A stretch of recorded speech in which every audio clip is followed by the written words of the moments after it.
नमस्कार. आवाज माझा वृत्तवाहिनीत आपल्या सगळ्यांचं स्वागत. वळ्याच्या काही ठळक घडामोडींकडे.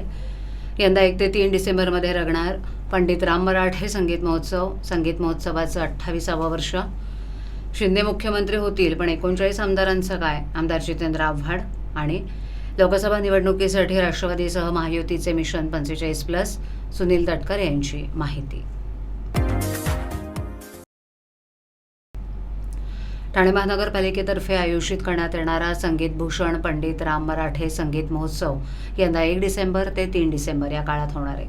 या महोत्सवात पंडित सुरेश तळवळकर यांना राज्यस्तरीय तसंच निशांत बाकरे यांना युवा पुरस्कारांना गौरविण्यात येणार आहे. संगीत भूषण पंडित राम मराठे संगीत महोत्सवाची माहिती ठाणे महापालिकेचे अतिरिक्त आयुक्त 1 संदीप माळवी, अतिरिक्त आयुक्त 2 प्रशांत रोडे यांनी पत्रकार परिषदेत दिली. याप्रसंगी उपायुक्त उमेश बिरारी उपस्थित होते.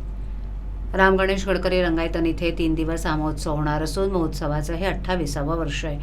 तसंच पंडित राम मराठे यांचं जन्मशताब्दी वर्ष हे असून त्यांच्यासोबत काम केलेल्या 7 ज्येष्ठ कलाकारांचा यावेळेला कृतज्ञता सन्मान करण्यात येणार असल्याचं संदीप माळवी यांनी सांगितलं. तसंच हा महोत्सव विनामूल्य असून रसिकांनी कार्यक्रमाला भरभरून प्रतिसाद द्यावा असं आवाहनही माळवी यांनी केलंय. याही वर्षी महोत्सवात नामवंत आणि ज्येष्ठ कलाकार तसंच नवोदित कलाकारांचा सुरेल संगम रसिकांना अनुभवता येणार आहे. महोत्सवाचा आरंभ शुक्रवारी 1 डिसेंबर रोजी सायंकाळी पंडित राम मराठे यांचे नातू युवा कलाकार भाग्येश मराठे यांच्या गायनानं होईल. त्यानंतर पुरस्कार वितरण सोहळा होईल. पहिल्या दिवसाची सांगता ज्येष्ठ सरोदवादक सुजात खान यांच्या सरोदवादनानं होईल. शनिवारी 2 डिसेंबर रोजी दुपारी ज्येष्ठ वादक भीमण्णा जाधव यांच्या सुंदरी वादनानं आरंभ होईल. त्यानंतर नृत्यांगना आणि अभिनेत्री शर्वरी जवैनीस यांचं नृत्य होईल. त्यांना तबलासाद पंडित मुकुंदराज देव करणार आहेत. सांगता ज्येष्ठ गायिका शुभा मुदगल यांच्या गायनानं होईल.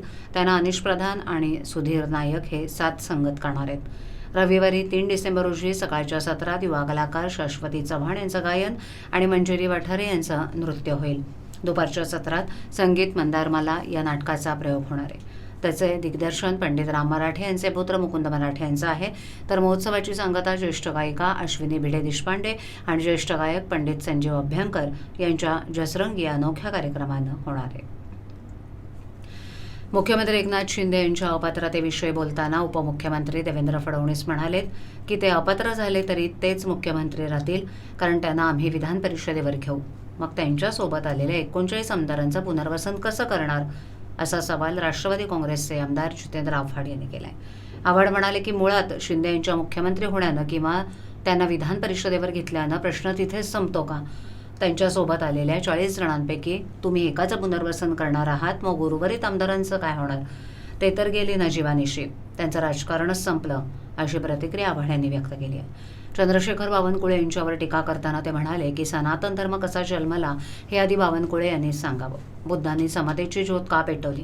शिवाजी महाराजांचा राज्याभिषेक कोणी रोखला? असे अनेक सवालही आव्हाड यांनी उपस्थित केलेत. आगामी लोकसभा निवडणुकीसाठी महायुतीतील भाजपा, शिवसेना आणि राष्ट्रवादी काँग्रेस हे तिन्ही पक्ष महाराष्ट्रात मिशन 45+ ही मोहीम राबवणार आहेत. तिन्ही पक्षाचे राज्य आणि केंद्रस्तरीय नेते महाराष्ट्रातील जागावाटपाचा एकत्रित निर्णय घेतील. तसंच मराठा समाजाला कायद्याच्या आधारावर आरक्षण देण्यास संपूर्ण पाठिंबा असल्याचं मत राष्ट्रवादी काँग्रेसचे प्रदेश अध्यक्ष खासदार सुनील तटकर यांनी ठाण्यात व्यक्त केले. राष्ट्रवादीच्या मध्यवर्ती कार्यालयात कार्यकर्त्यांच्या भेटीसाठी ते ठाण्यात आले होते. यावेळेला पत्रकार परिषदेत त्यांनी ही माहिती दिली. यावेळेला राष्ट्रवादी काँग्रेसचे महाराष्ट्र प्रवक्ते ठाणे आणि पालघर समन्वयक, ठाणे जिल्हाध्यक्ष आनंद परांजपे यांच्यासह पदाधिकारी आणि कार्यकर्ते मोठ्या प्रमाणावर उपस्थित होते. आगामी लोकसभा निवडणूक तिन्ही पक्ष एकत्रित लढवणार आहेत. योग्य वेळी मुख्यमंत्री एकनाथ शिंदे, उपमुख्यमंत्री देवेंद्र फडणवीस आणि अजित पवार यांच्या नेतृत्वाखाली राज्यस्तरीय टीम, जसं राष्ट्रवादी काँग्रेसच्या वतीनं प्रदेश अध्यक्ष म्हणून आपण स्वतः, केंद्रीय नेते प्रफुल्ल पटेल तसंच दोन्ही पक्षातील केंद्रस्तरीय नेते हे एकत्रित बसून महाराष्ट्रातील लोकसभेच्या जागेबाबत निर्णय घेतील. दिवाळीपूर्वी आपण स्वतः तर दिवाळीनंतर पक्षाचे राष्ट्रीय अध्यक्ष अजित पवार हे महाराष्ट्राचा दौरा करणार आहेत. या दौऱ्यातून जनतेशी संवाद साधला जाणार आहे. मराठा समाजाला आरक्षण मिळालं पाहिजे अशी राष्ट्रवादी काँग्रेस पक्षाची स्पष्ट भूमिका आहे. कायद्याच्या कक्षात न्यायालयीन निर्णयाच्या आधारावर आरक्षण मिळायलाच हवं. तत्कालीन मुख्यमंत्री पृथ्वीराज चव्हाण यांच्या आणि तत्कालीन उपमुख्यमंत्री अजित पवार यांच्या नेतृत्वाखाली आघाडी सरकारमध्ये मी मंत्री असताना मराठा समाजाला आरक्षण दिलं होतं. तसंच अल्पसंख्याक समाजालाही 5% आरक्षण दिलं होतं. परंतु सर्वोच्च न्यायालयाच्या घटनात्मक बाबींवर हे आरक्षण टिकलं नाही. नारायण राणे यांच्या नेतृत्वाखाली राणे समितीनं संपूर्ण राज्यातील मराठा समाजाची सांख्यिकी माहिती जमा केली होती. त्यानंतर देवेंद्र फडणवीस आणि उद्धव ठाकरे सरकारनंही आरक्षणासाठी प्रामाणिक प्रयत्न केले. आजही जरांगे पाटील यांच्या आरक्षणाच्या मागणीला जाहीर पाठिंबा आहे. इतरही समाजाची आरक्षणाची मागणी आहे, त्याचंही आम्ही समर्थन करतो, असंही तटकरे यांनी यावेळी सांगितलं. मी कायद्याच्या कसोटीवरती एवढ्यासाठीच म्हणतो की ज्यावेळेला राज्यामध्ये लोकशाही आघाडीचं सरकार होतं, त्या सरकारमध्ये मी पण मंत्री त्या ठिकाणी होतो. त्यावेळेला 13-14च्या आसपास एक राणे समिती आम्ही त्याला नारायण राणेची नेमली होती आणि संबंध महाराष्ट्रातील मराठा समाजाची सांख्यिकी माहिती त्या ठिकाणी गोळा करत राणे समितीने जो अहवाल दिला त्याच्या आधारित त्यावेळच्या लोकशाही आघाडीच्या सरकारने मराठा समाजाला आरक्षण दिलं. मुस्लिम समाजाला सुद्धा 5% शैक्षणिक आरक्षण दिलं. परंतु हे आरक्षण उच्च न्यायालयामध्ये टिकू शकलं नाही. देवेंद्र फडणवीस यांच्या नेतृत्वाखालचं ज्यावेळेला सरकार आलं त्यावेळेला त्यांनीसुद्धा मराठा समाजाला आरक्षण दिलं. पण त्याच्या अगोदर एक बाब मला स्पष्ट केली पाहिजे की संबंध महाराष्ट्रात स्वातंत्र्याच्या नंतरच्या कालावधीमध्ये सकल मराठा समाजाने काढलेले मोर्चे लाखोंच्या संख्येने राहिले. महिला भगिनींचा, युवतींचा, युवकांचा सहभाग प्रचंड प्रमाणावरती राहिला आणि शांततेच्या वातावरणामध्ये ते मोर्चे संबंध महाराष्ट्रामध्ये त्या ठिकाणी पार पाडले. त्यामुळे सकल मराठा समाजाचे आभार मानावे तितके थोडे त्या ठिकाणी ठरू शकतात. देवेंद्र फडणवीस यांच्या सरकारने दिलेलं आरक्षण उच्च न्यायालयामध्ये टिकलं, परंतु सर्वोच्च न्यायालयावरती दुर्दैवाने ते टिकू शकलं नाही. আমার নাম সুলতানা খাতুন। আমার বাচ্চার বয়স 2.5 বছর। আমার বাচ্চা ইঞ্জেকশন টাইমে নিত। আমার বাচ্চার শরীর অসুস্থ হওয়ার কারণে আমার বাচ্চা কিছু ইঞ্জেকশন নিতে পারেনি। আমি খুব ভয় পেয়ে গেছিলাম এটা নিয়ে, আমি কি করব, অনেক কিছু হয়ে গেছে। তারপর আমি দেখলাম আমি কি করে কি করতে পারবো। আশাদি আমার বাড়িতে আসলো, আশাদি আমাকে জানালো মিশন ইন্দ্রধনুষ একটি ক্যাম্প বসছে বাচ্চাদের জন্য, যেখানে আমি নিয়ে গেলাম। নিয়ে যেতে আমার বাচ্চার যে কটা টিকা বাকি ছিল সেগুলো সব দেওয়া হলো, তাতে বাচ্চা আমার অনেক ভালো হলো, আমার বাচ্চা সুস্থও আছে। আমি ধন্যবাদ করতে চাই আশাদিকে এবং মিশন ইন্দ্রধনুষকে।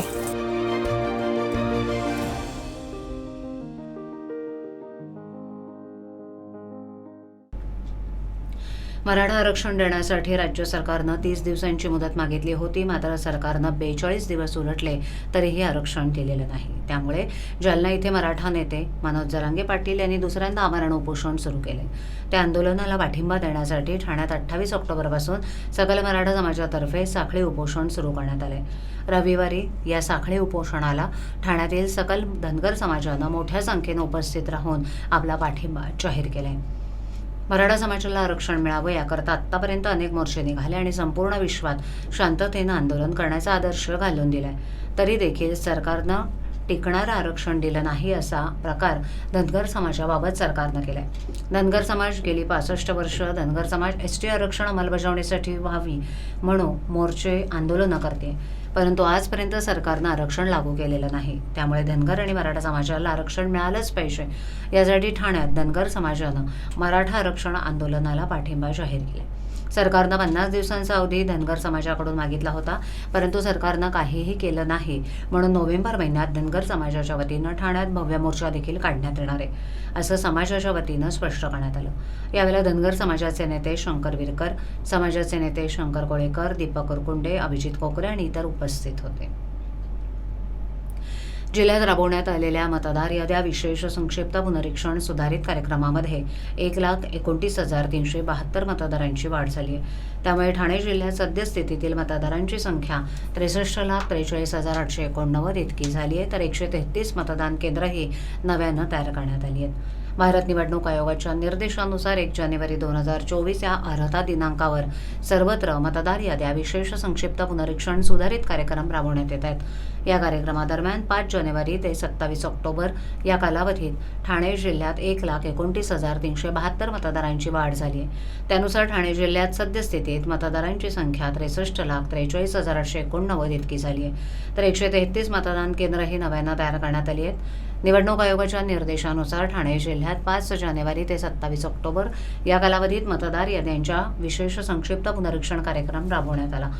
या कार्यक्रमाअंतर्गत नवीन मतदारांची नोंदणी करणं, छायाचित्र नसलेल्या मतदाराचं नाव यादीतून वगळणं किंवा त्यांचं छायाचित्र जोडून घेणं, स्थलांतरित आणि मृत मतदारांची नावं यादीतून वगळणं यासारखी कामं करण्यात आली आहेत. तसंच भारत निवडणूक आयोगाच्या निर्देशाप्रमाणे घरोघरी भेटी देऊन मतदारांच्या पडताळणी दरम्यान ठाणे जिल्ह्यातील अंदाजे 15,16,853 इतक्या घरांना मतदान केंद्रस्तरीय अधिकाऱ्यांनी भेटी दिल्या. या भेटीदरम्यान एकूण मयत मतदार 47,709 आणि एकूण कायमस्वरूपी स्थलांतरित मतदार 47,933 असल्याचं आढळून आलंय. या मतदारांना यादीतून वगळण्यात आलं आहे. आगामी निवडणुकीच्या पार्श्वभूमीवर 18 ते 19 वयोगटातील नवमतदारांची नोंदणी, लक्षित घटकांची आणि महिला मतदारांची नोंदणी विशेष करून भिवंडी आणि ऐरोली विधानसभा मतदारसंघामध्ये आणि इतर सर्व मतदारसंघामध्ये मतदार नोंदणीसाठी विशेष शिबिरं घेण्याचं नियोजन करण्यात आलंय. आगामी लोकसभा निवडणुकीआधी विशेष संक्षिप्त पुनरीक्षण कार्यक्रमामध्ये सर्वांनी सक्रिय सहभाग नोंदवून जास्तीत जास्त पात्र मतदारांची नोंदणी करून घेण्याचं आवाहन जिल्हाधिकारी आणि जिल्हा निवडणूक अधिकारी अशोक शिंगारे आणि उपजिल्हा निवडणूक अधिकारी अर्चना कदम यांच्यामार्फत करण्यात आले.